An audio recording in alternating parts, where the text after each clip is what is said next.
Why do you look at me this way, oh daddy? Oh daddy.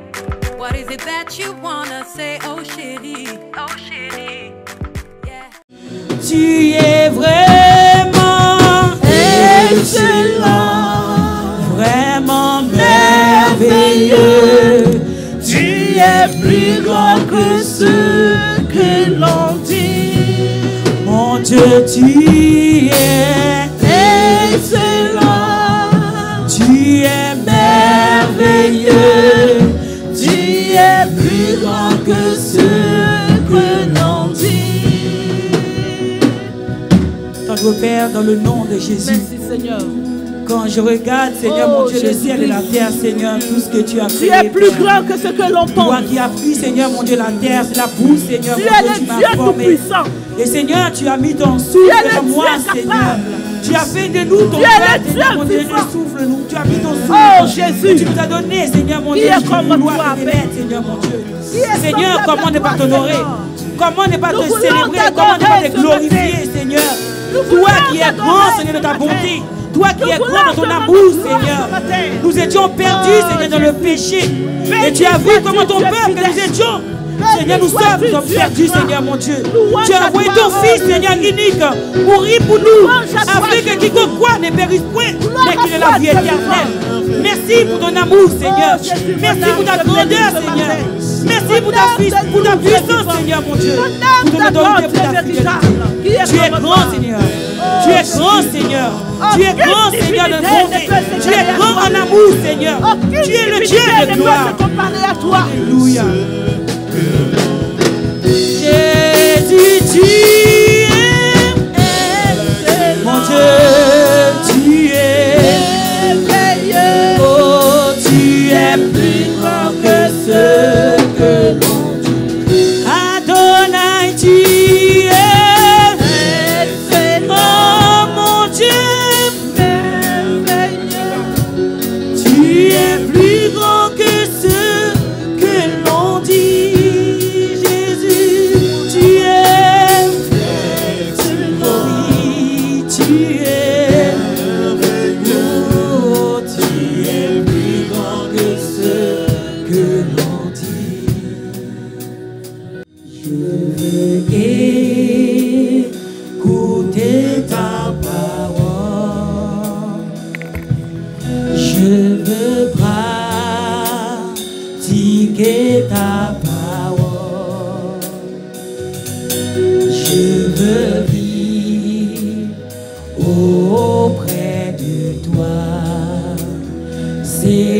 Jésus, oh, aide-moi.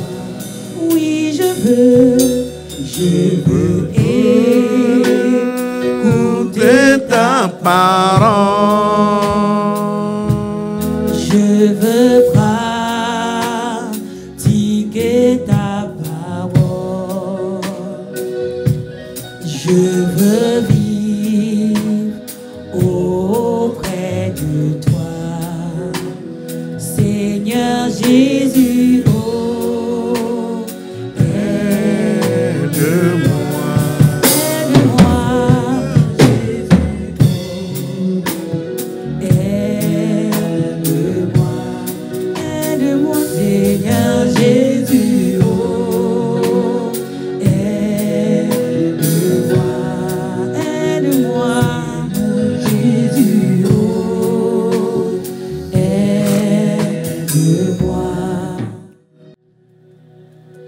Ce matin, tu nous fais la grâce de venir à tes pieds, Père, pour pouvoir recevoir ta parole.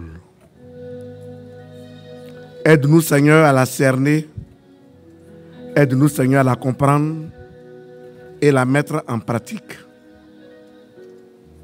C'est pourquoi ce matin, nous nous mettons sous la couverture du sang de l'agneau et nous nous armons de l'autorité du nom de Jésus-Christ pour ordonner à toute présence démoniaque de plier bagage et de regagner les profondeurs de l'abîme au nom de Jésus-Christ. Gloire te soit rendue pour le fait que, Seigneur, tu es au contrôle de ce matin. Au nom de Jésus-Christ. Amen. Nous pouvons acclamer le Seigneur.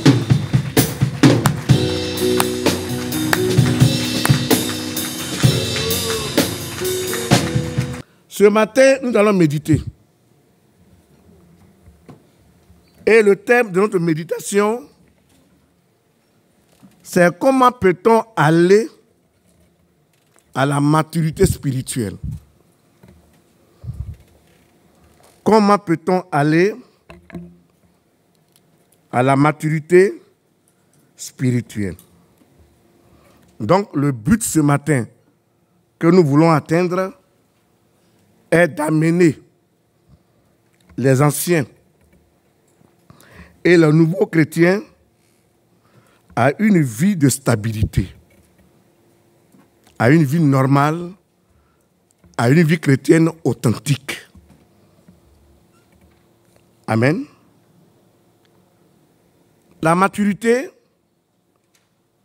elle est l'étape dans laquelle se trouve un organisme qui a atteint son plein développement.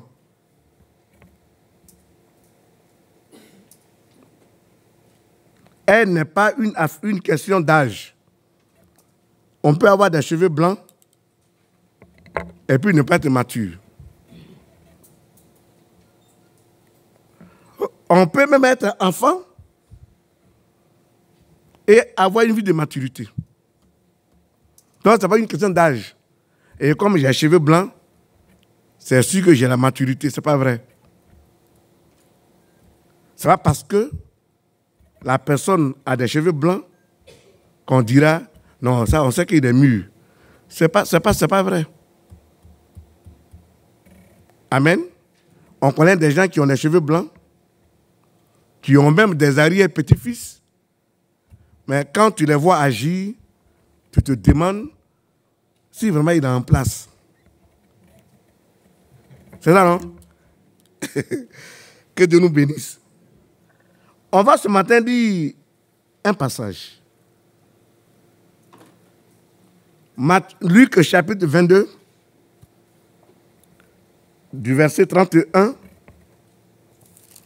au verset 32.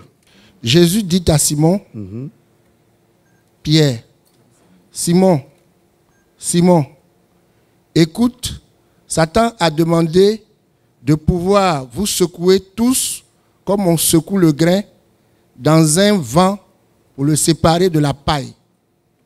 Mais moi, j'ai prié pour toi, j'ai demandé que tu ne perdes pas la foi, et toi, quand tu reviendras à moi, rends tes frères plus forts. Pierre lui dit, Seigneur, je suis prêt à aller en prison avec toi et même à mourir avec toi. Ok. Ici, Jésus était en entretien avec l'un de ses disciples, qu'il a plus aimé. Il lui a dit que Satan, toi et tes amis, vous ont programmé pour vous cribler, c'est-à-dire pour vous détruire. Mais moi, ton maître, j'ai prié pour toi et tes frères. Et lorsque tu seras converti, prends soin de tes frères. Je vais dire ma version, si vous voulez. Il dit, le Seigneur dit, Simon, Simon, Satan vous a réclamé pour vous cribler comme le froment. Mais j'ai prié pour toi, afin que ta foi ne défaille point.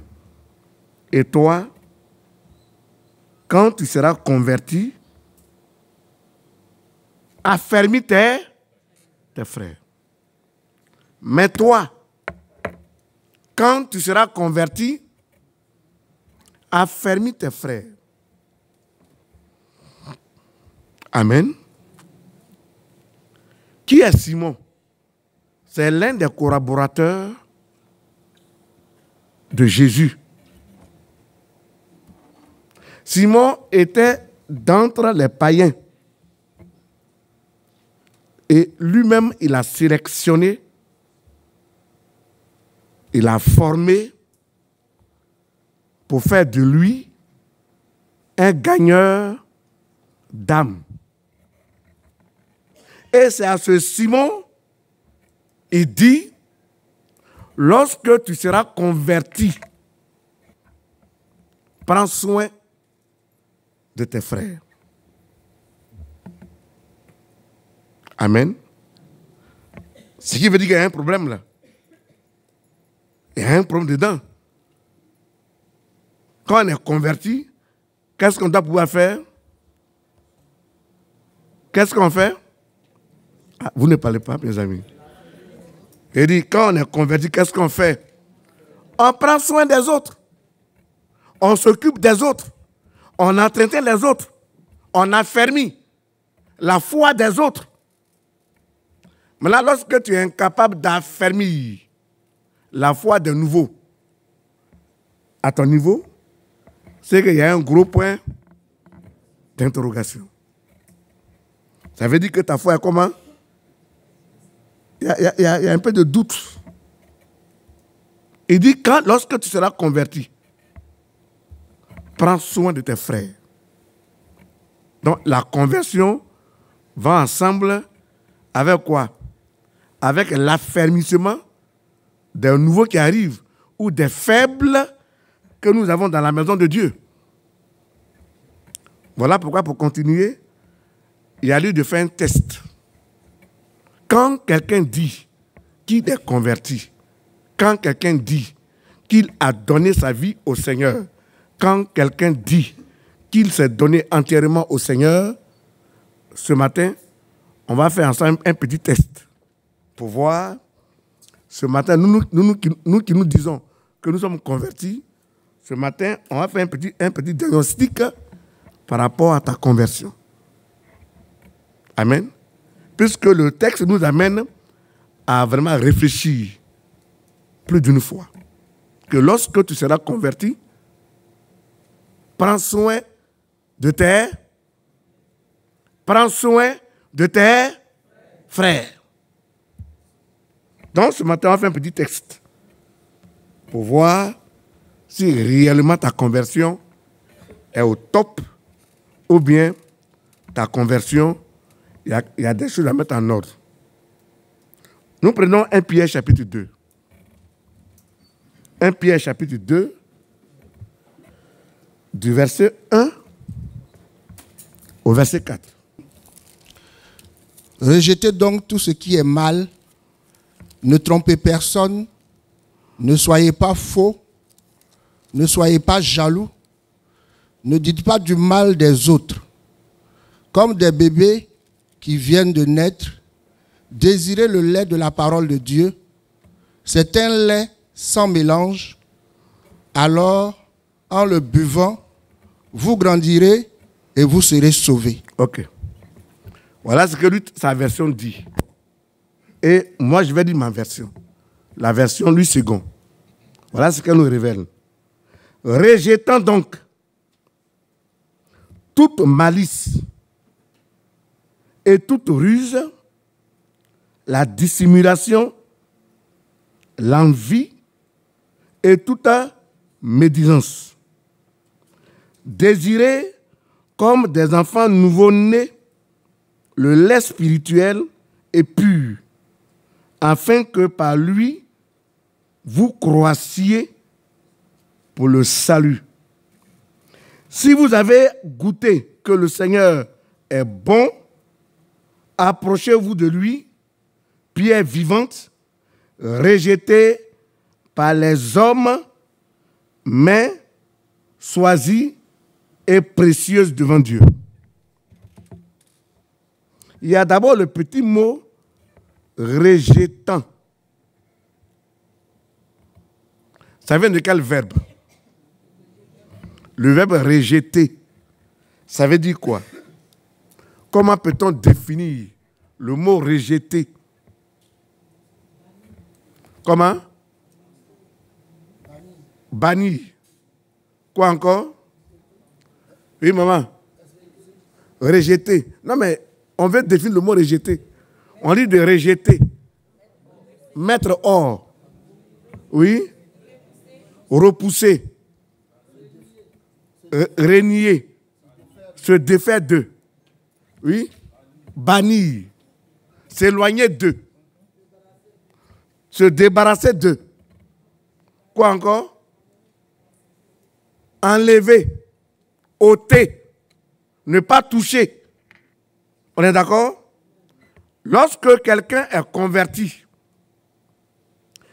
quand tu t'es décidé à donner ta vie au Seigneur, et que tu es du nombre de ceux-là qui ont donné leur vie entièrement au Seigneur, que nous appelons les convertis, ben, la conversion, c'est le changement de nature.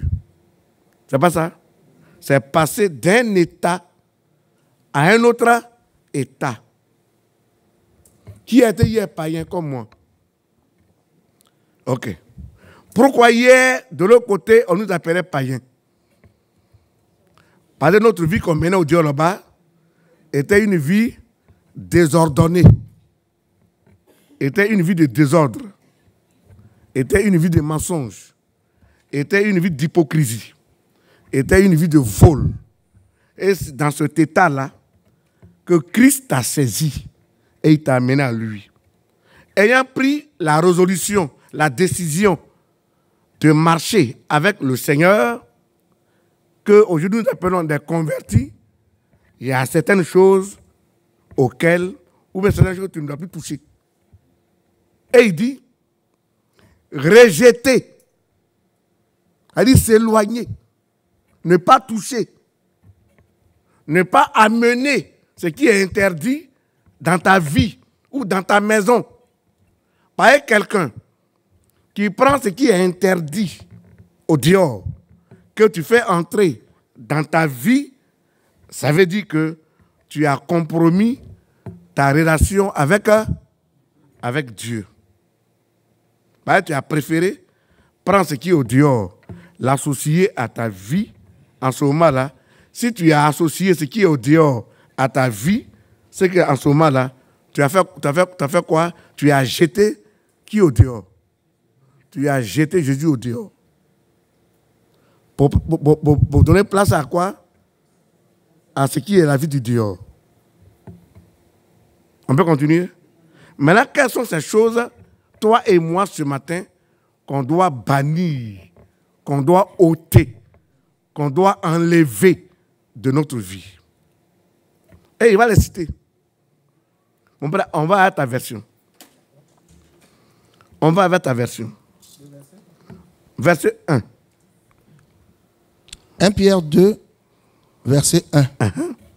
Rejetez donc ce qui est mal, ne trompez personne. Non, allons doucement. Ben, les mots, là, ce matin, on va les décortiquer un peu. Ah, d'accord. Oh, ici, il emploie le mot malice. Ça vient du mot mal, qu'on peut définir comme la méchanceté.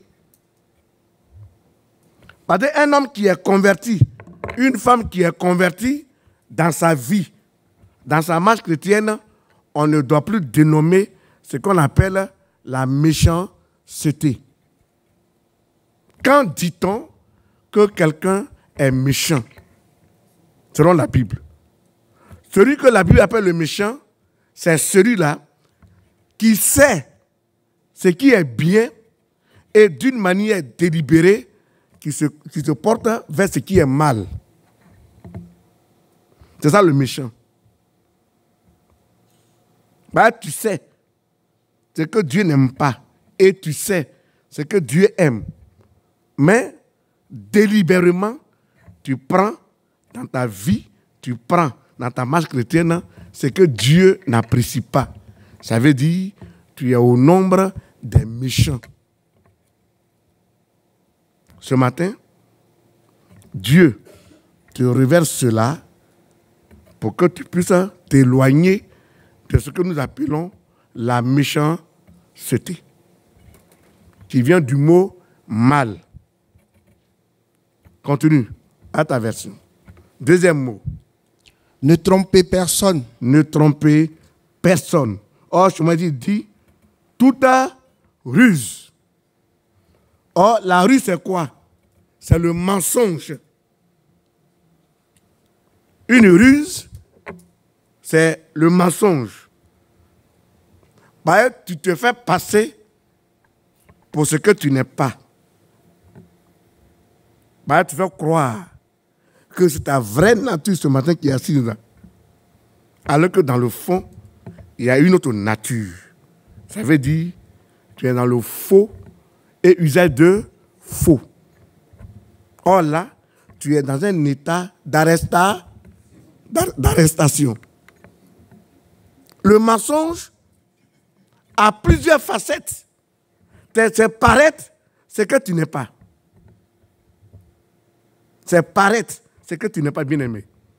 Or, ce matin, Dieu dit, si réellement tu t'es converti, si tu es pour lui, dans ta vie, dans ta maison, dans tes relations, dans ta pensée, dans ta façon de vivre, tu ne dois plus toucher à ce que lui, il n'apprécie pas, qu'on appelle le mensonge.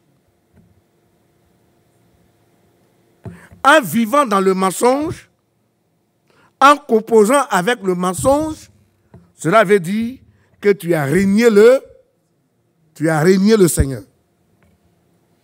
Un chrétien né de nouveau, dans sa vie, on ne doit plus noter le péché qu'on appelle le péché de mensonge.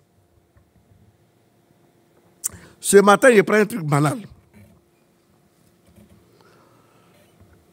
Une personne qui paraît avec une couleur des ongles, par exemple. C'est quelle couleur les ongles? C'est quelle couleur? La couleur kaki là. C'est ça, non? C'est quelle couleur? On est né avec. C'est pas ça? Je vais à la boutique.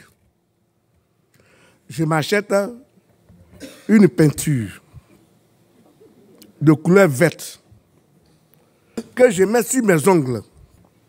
En passant, je fais croire à ceux qui m'entourent que mes ongles ont quelle couleur? Couleur verte. Ça, c'est quoi? C'est le mensonge. Une telle vie va t'amener où? En enfer. L'enfer est une réalité. Tous ceux qui vivent dans le mensonge, ils n'ont pas de part avec le Seigneur. Bien-aimé, voilà pourquoi. Ce matin, je voudrais t'encourager à ne pas toucher à tout ce qui est ruse, à tout ce qui est mensonge. On peut continuer? On prend par exemple quelqu'un qui a plus de 50 ans. Moi, j'ai plus de 50 ans. Si j'ai 50 ans, le signe de l'âge, ça c'est quoi? C'est les cheveux blancs. Et moi, je n'en veux pas. Je vais au black pour noircir ma chevelure. Je peux venir à l'église chanter, sauter, faire tout. Mais mon salut est hypothéqué. La vie que je mène n'a rien à voir avec le Seigneur. Aller au ciel, ce n'est pas pour les faiblards. C'est pour des hommes faits. C'est pour des hommes engagés, déterminés avec le Seigneur. Bien-aimé, veux-tu aller au ciel, avec le Seigneur? Tu veux aussi être du nombre des disciples du Seigneur, de qui il dira demain, bon et fidèle serviteur, rentre dans le repos de ton maître. Ceux-là, c'est ceux-là qui ne vivent pas dans le mensonge, qui ont fini avec le mensonge.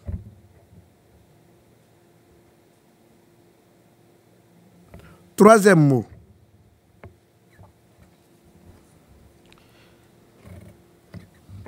Ne soyez pas faux.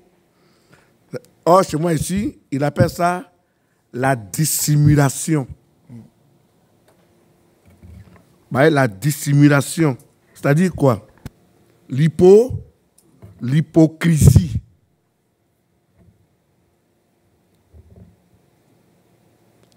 Tous ceux qui sont hypocrites,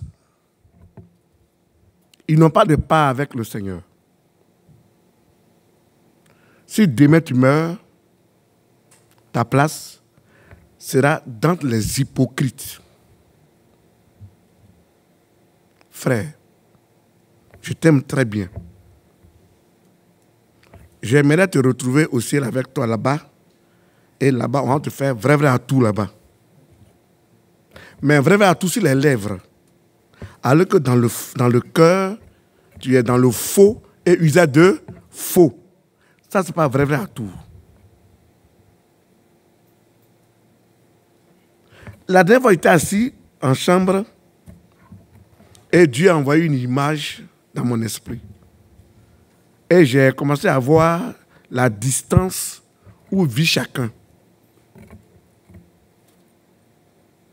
Là où tu quittes pour venir à l'église.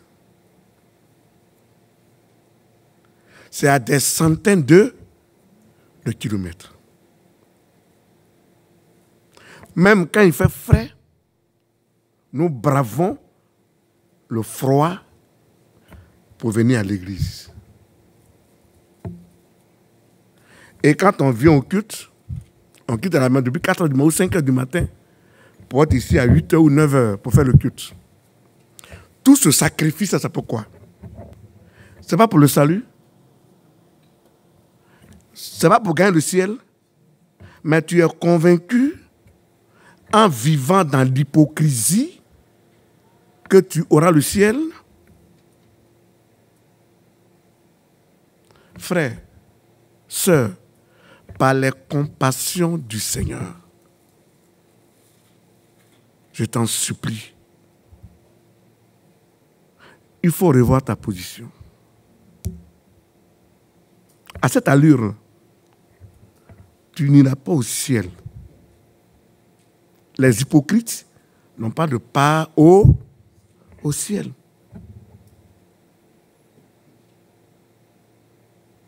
Arrêtons ça. Mettons de l'ordre dans notre vie pour permettre au Seigneur de nous accueillir. Mais si on vit dans l'hypocrisie, bien vrai que nous parcourons des centaines de kilomètres pour venir à l'église, alors que la vie que nous menons n'a rien à voir avec le Seigneur, frère, demain tu seras l'homme le plus malheureux du monde.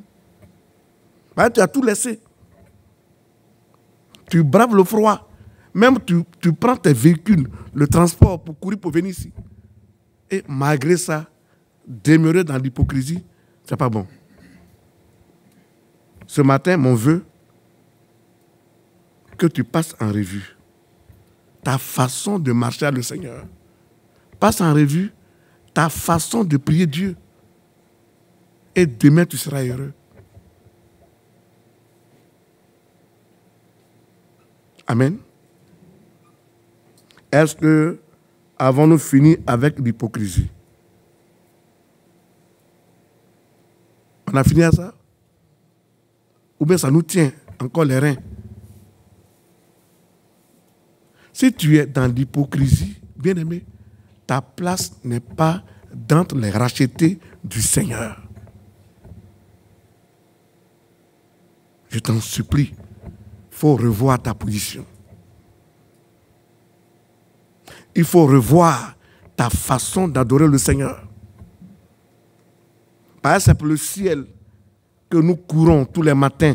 C'est pour le ciel qu'on a tout laissé. On a laissé les féticheurs, on a laissé les religieux. Et on a dit, je vais dans cette église pour être sauvé. C'est pour être sauvé que nous sommes là. C'est pas ça? Il ne faudrait pas que le diable te trompe. Soyez bénis au nom de Jésus-Christ.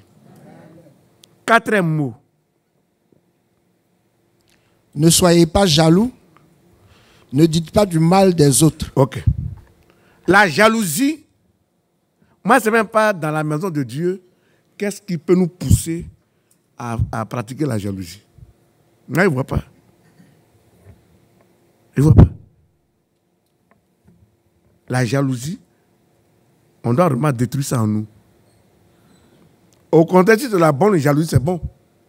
Pas pour défendre les intérêts de Dieu, c'est bon. Mais la jalousie démoniaque, vraiment, ce n'est pas bien. Ça peut aller? Je peux compter sur toi? Tu es sûr qu'on prendra le même envol pour aller dans la gloire du Seigneur? Et Dieu demain dira de toi, bon et fidèle servante, rentre dans la joie de ton Seigneur. Et là, tu seras heureuse. Bien-aimés, évitons de compromettre notre intimité qu'avec le Seigneur. Ça peut aller? Je peux compter sur toi? Tu es prêt à rejeter? Ben, la Bible dit, ceux qui sont convertis, le test qu'on prend pour savoir qu'il est converti, c'est quelqu'un qui repousse, qui ne touche pas aux interdits. Si tu embrasses les interdits, bien aimé, tu n'es pas dans le plan du Seigneur. 5e mot. Comme des bébés qui viennent de naître. Non, tu as sauté un mot. Ne dites pas du mal des autres. Ok. Qu'on appelle la médisance. La médisance, c'est le fait de parler derrière ton frère et quand il est présent, tu fais semblant de le porter dans ton cœur. Ce n'est pas bon. Quand la personne n'est pas là, tu t'assois avec ton tabouret et tu le dépèces en petits morceaux. Et dès que la personne se présente, viens, ça fait longtemps. Hein? Alors qu'avant son arrivée, tu l'as déjà tué. Tu l'as déjà tué. Tu l'as coupé en petits morceaux. Et que même tu as mis sa viande aux enchères. Et tu as demandé aux gens de venir l'acheter à bas prix. Et maintenant, tu vois la personne, tu te mets à faire semblant de l'aimer. Ça, c'est pas bon. Un chrétien ne doit pas avoir une telle vie. Si tu mènes une telle vie, ta place, c'est d'entre les méchants. Ce matin, Dieu ne demande pas ta chute. Il ne demande pas ta mort. Il ne demande pas ta perte. Pour ne pas que tu ailles en enfer, voilà pourquoi ce matin, il t'exhorte à ne pas copier. Ça peut aller? Frère, continue. Comme des bébés qui viennent de naître. Comme des bébés qui viennent de naître. Désirez le lait de la parole de Dieu. Désirez le lait qui est la parole de Dieu. Un vrai enfant de Dieu doit se nourrir de la parole de Dieu. Doit vivre la parole de Dieu. Il doit manger la parole de Dieu. Il doit vivre selon la parole de Dieu. C'est ce que Dieu dit qu'un enfant de Dieu doit faire. Ce qu'il condamne doit aussi être condamné par l'enfant de Dieu. Continue.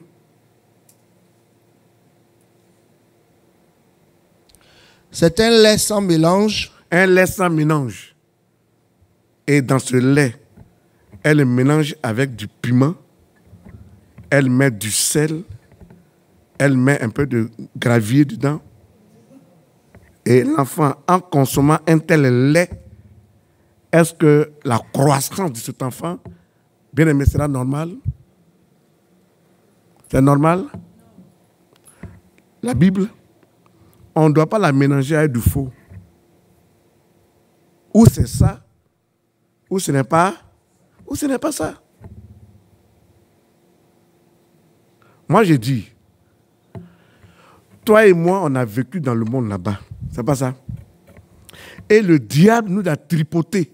C'est pas ça. Et ayant vu notre souffrance, toi et moi, on a couru pour dire Jésus, pardon, viens à notre secours. Et voilà comment on est venu se jeter d'entre les mains du Seigneur. Et maintenant, tu es dans la maison de Dieu et tu vas encore compter de tricher le diable? Frère, vraiment ce matin, par la compassion du Seigneur, je voudrais ce matin te demander pardon. Pardon, il faut revoir ta façon de faire, ta façon de marcher et ta façon d'agir. Voilà pourquoi on voit un peu les caractéristiques de la maturité. Quand quelqu'un dit qu'il est mature, c'est en quoi on doit voir sa vie. Et on vient de voir quoi? On a fait le test de la conversion. Quand quelqu'un dit qu'il est converti, la Bible dit il doit rejeter. Il ne doit pas toucher tout ce qui n'est pas la gloire du Seigneur. N'est-ce pas? Maintenant, on voit un peu le caractère de celui-là qui dit il vit dans la maturité, qui est mûr, qui est stable, qui est un chrétien déterminé avec le Seigneur, qui est vraiment converti. On voit un peu son caractère. Allons-y. Il dit, au premier point, dans le livre d'abord 1, un homme qui est converti, il doit se souvenir d'où nous sommes venus. Si tu oublies d'où tu es venu, ce que tu étais hier et ce que tu es devenu, tu risques d'avoir des problèmes avec Dieu. Est-ce que ce matin, tu te souviens au moins d'où tu es venu? C'est que hier, tu as enduré avec le diable. Et maintenant, avec le Seigneur, c'est que tu es devenu. Si tu oublies d'où tu es venu et où tu vas, bien aimé, tu auras des sérieux problèmes avec le Seigneur. Est-ce qu'on se souvient au moins d'où sommes-nous venus? Quelqu'un qui sait ce qu'il était hier, la manière dont le diable te tripotait hier, la manière dont les sorciers t'avaient programmé pour te bouffer, et puis tu les as échappés. Un tel homme, étant dans la présence de Dieu, étant sous les ailes de Dieu, il doit faire comment? Et il va s'asseoir tranquille et marcher selon les consignes du Seigneur. Dans la Bible, j'ai pris seulement deux éléments comme exemple. Le premier élément, c'est dans le livre de Genèse 16, 7 à 9. Ah, c'est l'histoire d'Agar, la servante d'Abraham, leur fille de maison. Bien-aimé, voilà une histoire. Nous savons tous que cette femme, elle fut l'une des servantes de notre Père à tous, le patriarche Abraham. Elle a vécu dans leur maison durant des années. Et la Bible dit, quand la femme a commencé à douter de la promesse du Seigneur, elle a suggéré à son mari la façon que moi je dirais avancer en âge, cette affaire d'enfant-là, pour moi, ce n'est pas la peine. Je te suggère, cette petite fille qui a vécu avec nous durant 10 ans, comme on connaît déjà son témoignage, alors, chérie, est-ce qu'il n'est pas normal que tu la prennes? Peut-être que c'est avec elle que tu auras le fils promis. Le mari a écouté la voix de sa femme. Et il a pris la petite là comme sa deuxième femme.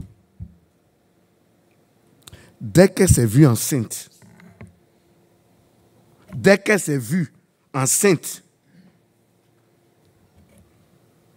elle a commencé à mépriser sa patronne. Elle a commencé à faire la jalousie avec sa patronne. Rivalité dans un tel foyer. Et la maman porte l'affaire à son mari. Et le mari dit, elle est ta servante, elle est à ta disposition, traite-la comme bon te semble. Elle aussi est revenue et elle a commencé à maltraiter la petite.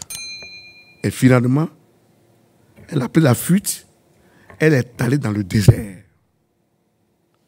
Et étant en pleurs dans le désert, c'est là-bas Dieu envoie un ange pour se révéler à elle pour dire, Agar,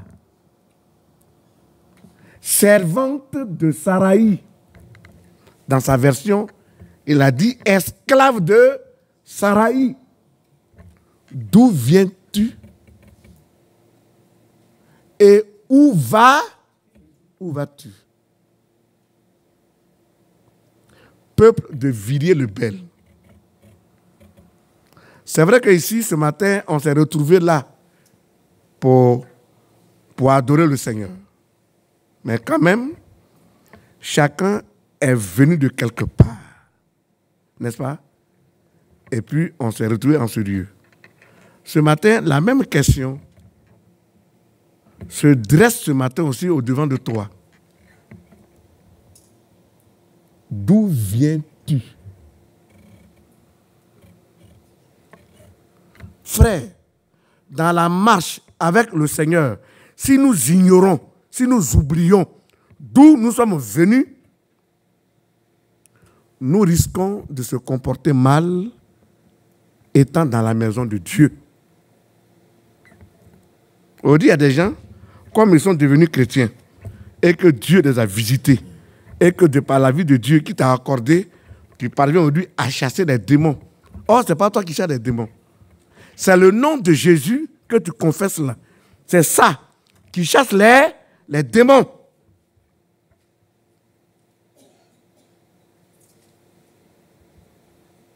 Et on croit qu'on est devenu quelque chose. Et on a commencé à pousser les ailes.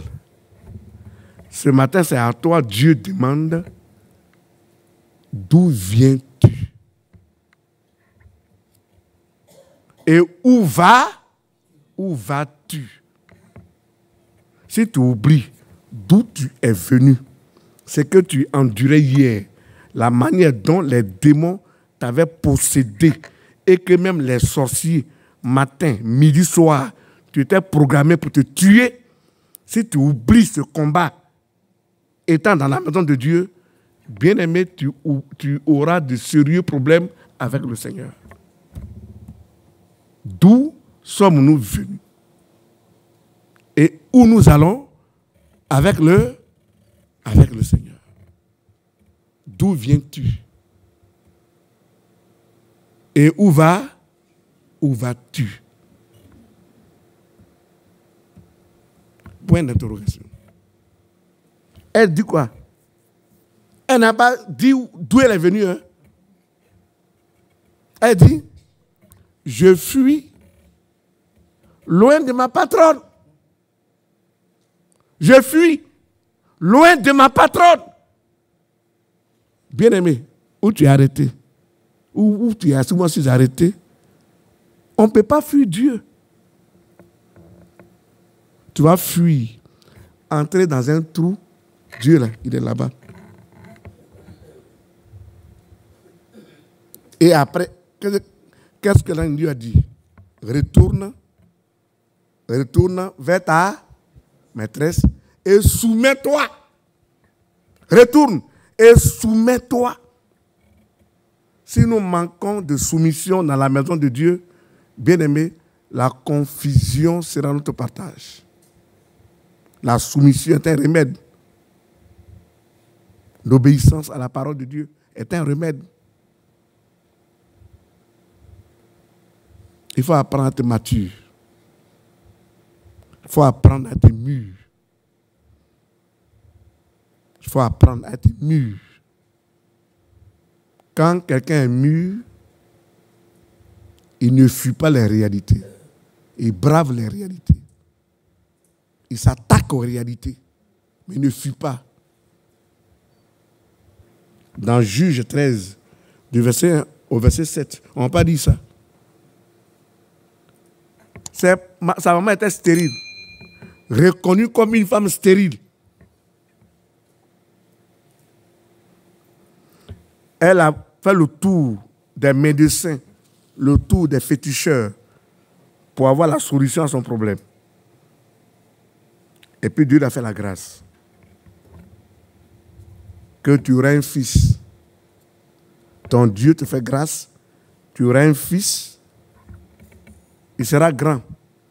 Il sera l'un des serviteurs. C'est par lui Dieu va délivrer votre peuple. Cet homme. Comme c'est un oint de l'Éternel, toi, maman, à compter d'aujourd'hui, cesse de boire l'alcool. Pour l'enfant qui doit être dans son sein, l'ange lui dit, pour le fait que l'enfant qui est dans ton sein est un appelé de Dieu, est un oint de l'Éternel, maman, cesse de boire l'alcool. Elle est allée rapporter les faits à son mari. Il y a un an qui m'a apparu, qui m'a dit ceci. Elle s'est alignée. Et dans le respect de la parole de Dieu, Dieu l'a visitée. Elle a eu un garçon à qui ils ont donné le nom de Samson. Et quand cet enfant est devenu grand, c'est par lui que Dieu a délivré Israël.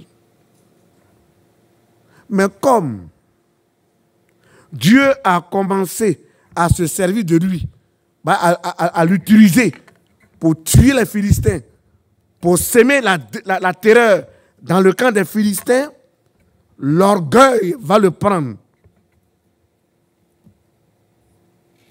Il laisse les femmes en Israël et il s'en prend une femme dans le camp des Philistins. Tes ennemis, tu es tes parents, tes soeurs, tu les laisses. Tu t'en prends une femme dans le camp des Philistins. Et la dame qu'il a aimée, qu'il a mariée, a commencé à la mandouiller un peu. Samson, est-ce vrai que réellement tu m'aimes? Il dit, ah chérie, ton pied, mon pied. Tu as tellement occupé mon cœur. Tu es ma lumière. Comme il y a un frère comme ça, sa femme, il a appelé sa femme à leur mariage. Il dit, elle s'appelle la beauté, mon cœur. Mensonge.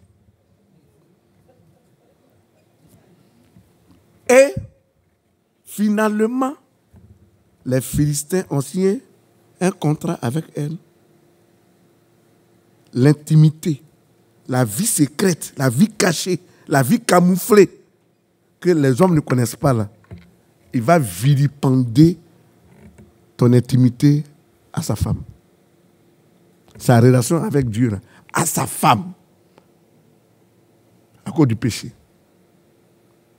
Il dit, moi là, je suis un homme qui est consacré à Dieu. Depuis que je suis né, aucune lame n'a touché ma chevelure. Il dit, ah tiens.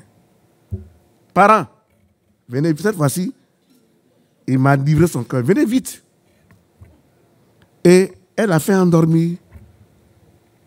Elle a pris une lame. Elle a très bien rasé. Et elle m'a dit, les Philistins arrivent. Je dis, je vais m'en sortir comme les autres fois. Dieu t'a déjà abandonné. Ta carapace, là, ça fait quoi? Et voilà comment certains chrétiens se comportent. Toi qui étais criblé par les démons, pourchassé par les sorciers, quelqu'un t'a trouvé dans les rues, il t'a annoncé Jésus de Nazareth, et tu es venu, tes démons ont été chassés, et tu as été restauré. Maintenant, quand Dieu commence à se servir de toi, il faut apprendre à te rabaisser. Si tu t'enorgueillis, Dieu est capable de t'abandonner. Dieu l'a abandonné. Et quand les gens l'ont pris, oui, attendez, c'est parce qu'ils voient, voilà pourquoi ils nous créent des misères. Allons, on va d'abord crever ses deux yeux. Ils ont crevé ses deux yeux. Et maintenant, ils l'ont pris comme leur jouet. Et au dernier jour, il est entré en lui-même. Et il a dit, Dieu, j'ai péché contre toi. Et Samson, Dieu l'a restauré, que je meurs avec mes ennemis. Et c'est ton cadavre qui a tué plus que son vivant. Frère, n'attends pas que le diable te crève les yeux avant de prendre conscience. Tu veux que d'abord Satan te crève les yeux, ou que Satan te casse les pieds, ou que Satan te communique une maladie incurable avant de revenir en toi pour dire si je le savais. Et nous on te dira, c'est trop tard. C'est maintenant là. Frère, il faut revoir ta position vis-à-vis de la parole du Seigneur que tu écoutes. On se suit? Est-ce que tu m'attends très bien? C'est maintenant là. Au moment où tu as encore tes deux oreilles, au moment où tu as tes deux yeux, et que tes membres sont encore au point là, c'est là qu'il faut apprendre à se rapprocher du Seigneur. Si tu attends et que le diable vient te casser les jambes, te crever les yeux, que c'est maintenant que tu te repens, c'est la mort ce qui t'attend devant. Quand ils ont crevé ses yeux là, il n'a plus allé au front. C'est dans la maison, il a tué ses ennemis. Mais la façon, il partait au front. Et on le chantait, Samson, Samson, Samson. C'est fini ça. Bien-aimé du Seigneur, est-ce que ce matin, je peux compter sur toi? Voilà pourquoi le deuxième élément, on doit apprendre à éliminer le péché dans notre vie. Ça, c'est la deuxième étape par rapport au caractère. Un homme, une femme qui veut la maturité dans sa vie doit être prompte à éliminer le péché dans sa vie. On a l'histoire de Zachée dans Luc 19, du verset 1 au verset 10. Zachée était un péager. Lui aussi, il a eu à détourner l'argent gauche-droite. Et un jour, il voit Jésus venir et il monte sur un arbuste pour aussi voir Jésus à la distance. Et cette fois-ci, il trouve la grâce de croiser Jésus face à face. Il lui dit, mon ami, descends aujourd'hui, là. Je passerai la journée avec toi. Et les deux vont dans la maison. Il dresse une table. Il met à manger. Les voisins, les connaissances qui sont autour de sa maison ont dit, si ce Jésus était un bon type là, il n'allait pas s'associer à aller dans la maison de ce voleur-là, ce vaurien-là. Mais Christ avait un objectif, sauver Zachée de son péché. Et c'est en pleine causerie, dans la nourriture, que notre frère se lève à table et il dit à Jésus, Maître, tous les biens que j'ai eus dans ma vie, ce matin, je suis prêt à partager mes biens en deux et je vais remettre une partie aux pauvres. C'est la première action. Avec la moitié qui me reste, je suis prêt à dédommager ceux à qui j'ai fait du tort. Si j'ai fait du tort en prenant au moins 100 euros, je suis prêt pour lui donner au moins 200 euros. Si j'ai pris 500 euros, je suis prêt à lui donner au moins 1000 euros. Et à la suite des deux actions qu'il a posées, Jésus ouvre la pour dire, le salut est entré aujourd'hui dans cette maison. Toi, tu dis que tu as reçu Jésus. C'est pas ça? Tu as vraiment Jésus? Voilà Zachée qui croise Jésus en chemin, qui le reçoit dans sa maison et ayant vu son état de pécheur, la Bible dit tout ce qu'il a pris entre les mains des hommes d'une manière injuste, il a restitué ça. Et Christ lui dit, lui là, le salut dans cette maison est entré aujourd'hui dans cette maison. Quand toi tu t'es converti, avant ta conversion là, tu étais voleur ou voleuse. C'est pas ça. C'est pas ça. Tu mentais, tu trichais, tu te bagarrais, tu pratiquais la sorcellerie. C'est pas ça. Bon, maintenant que Christ est entré en toi là, est-ce que tu as pu restituer ce que tu as pris entre les mains du diable? Est-ce que tu as restitué le mensonge que tu pratiquais? Est-ce que tu as restitué le vol que tu pratiquais? Est-ce que tu as restitué les bagarres, les rancunes que tu avais dans les cœurs? Une conversion sans restitution n'est pas une conversion. C'est-à-dire que ta conversion a raté. Parce qu'on sort du monde. En venant du monde, on avait des bagages qu'on traînait chaque jour, c'est pas ça? Alors maintenant que tu t'es converti, tu as donné ta vie au Seigneur, qu'est-ce que ce matin tu dois restituer à l'ennemi? Tant que tu auras dans tes bagages ce qui appartient à Satan, tu ne pourras rien contre lui. Ah, tu es son esclave. Qu'est-ce que tu as pu restituer ce matin avant ta conversion?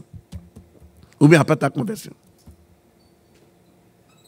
Frère, sœur, je voudrais ce matin t'encourager à revoir ta position. Le plus important, c'est la prise de conscience de ton état. C'est ça qui est le réveil spirituel. Est-ce que tu es consciencieux de ta vie de pécheur? C'est le fait de prendre conscience. C'est la prise de conscience qui, on dirait que celui-là, il vit le réveil. Là, tu prophétises alors que tu es adultère. Tu prophétises et tu es voleur. Tu prophétises et tu es menteur. Ça là, tu es sur le chemin de l'enfer. Bien-aimé de Dieu, par les compassions du Seigneur, je voudrais ce matin t'encourager vraiment à revoir, dans ton affaire de Jésus, là, à vraiment revoir. Le troisième élément, on doit apprendre à désirer ardemment la parole de Dieu dans ta vie. Bah, c'est la clé. Passe partout. Ou bien, la parole est la clé. Josué dit que ce livre de la loi ne s'éloigne point de ta bouche. Médite-le, jour et nuit. C'est alors que tu feras quoi? Tu réussiras. C'est alors que tu auras du succès. La parole de Dieu, elle doit être ta ligne de conduite. toutes les actions que nous posons, on doit avoir pour fondement la parole de Dieu. C'est ce que la Bible dit, bien-aimé, que tu dois faire. Mais ce qui est condamné par Dieu doit aussi être condamné par son peuple que nous sommes. Ça peut aller? Ce matin, je peux vraiment compter sur toi. Et on va tirer la conclusion avec notre verset des œuvres et missions. Jean combien? Jean 13, 17. Si vous savez ces choses, vous êtes heureux. Ce qui veut dire quoi? Vous êtes bénis. À condition que ce que tu sais là, tu mettes ça en pratique. Si tu ne vis pas la parole de Dieu, bien-aimé, Satan là, ne peut pas avoir peur de toi. Parce que lui aussi connaît la Bible. Mais son défaut, il ne pratique pas la parole de Dieu. Satan sait que Dieu existe. Toi aussi, tu sais que Dieu existe. Mais Satan, il n'obéit pas à la parole de Dieu. Si toi aussi, également, tu n'obéis pas à la parole de Dieu, vous dites la même chose. Voilà, tu es le compagnon du diable. Pour ne pas être ce matin le compagnon du diable, je voudrais bien aimer t'encourager, t'exhorter à t'appuyer sur la parole pour mener ta vie chrétienne. Soyez bénis au nom de Jésus-Christ.